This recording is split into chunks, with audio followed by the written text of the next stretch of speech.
নমস্কার, আপনাদের সবাইকে পাপিয়ার হেসেলের সাদর আমন্ত্রণ। আপনারা সবাই কেমন আছেন? আশা করছি সকলে খুব ভালো আছেন।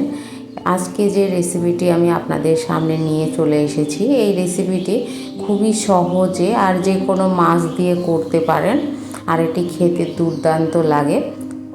তো চলুন এই রেসিপিটি শুরু করা যাক। প্রথমে এখানে আমি 4 পিস মাছ নিয়েছি। মাছটাকে বেশ ভালো করে লবণ হলুদ মাখিয়ে নেব।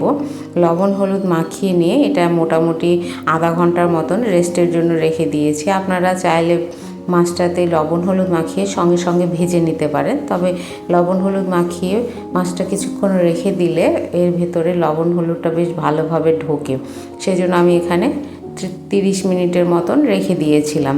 এরপরে কড়াইয়ে সর্ষের তেল গরম করে আমি মাছটাকে দিয়ে দিলাম। দিয়ে এটাকে উল্টে পাল্টে বেশ লাল লাল করে ভেজে তুলে নিতে হবে। আপনাদের যদি আমার রেসিপি ভালো লেগে থাকে অবশ্যই লাইক করবেন, কমেন্ট করে জানাবেন কেমন লাগলো রেসিপিগুলো, শেয়ার করবেন বন্ধুবান্ধব আত্মীয়দের মাঝে, আর সাবস্ক্রাইব করে অবশ্যই আমার পাশে থাকবেন।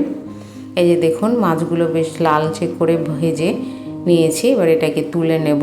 এরপরে কড়াইয়ে যে তেল রয়ে গেছে তেলের ভেতরে দিয়ে দিচ্ছি 1/2 টিস্পুন জিরে, সাদা জিরে আর একটি তেজপাতা দিয়ে এখানে সরু করে কেটে রাখা আলুটাকে দিয়ে দিচ্ছি। এখানে মাঝারি সাইজের 2টো আলু রয়েছে, সেই আলুটাকে আমি দিয়ে দিলাম।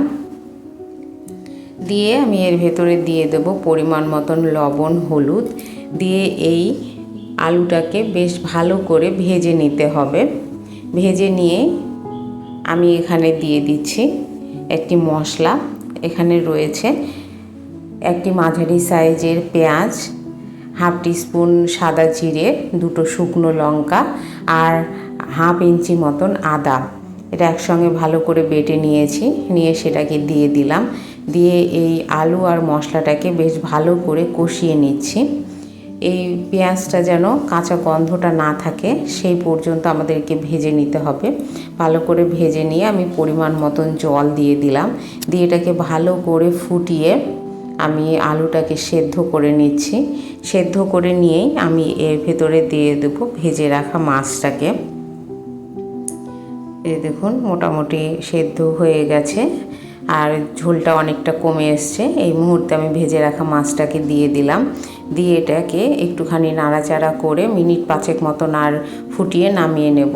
এই পেঁয়াজ বাটা দিয়ে পাতলা ঝোলটা খেতে দুর্দান্ত লাগে। অবশ্যই বাড়িতে একবার ট্রাই করবেন, আর কেমন লাগলো সেটা জানাতে ভুলবেন না একদম। এই যে দেখুন আমার মাছের ঝোল একদম রেডি। সম্পূর্ণ ভিডিও দেখার জন্য আপনাদেরকে অসংখ্য ধন্যবাদ।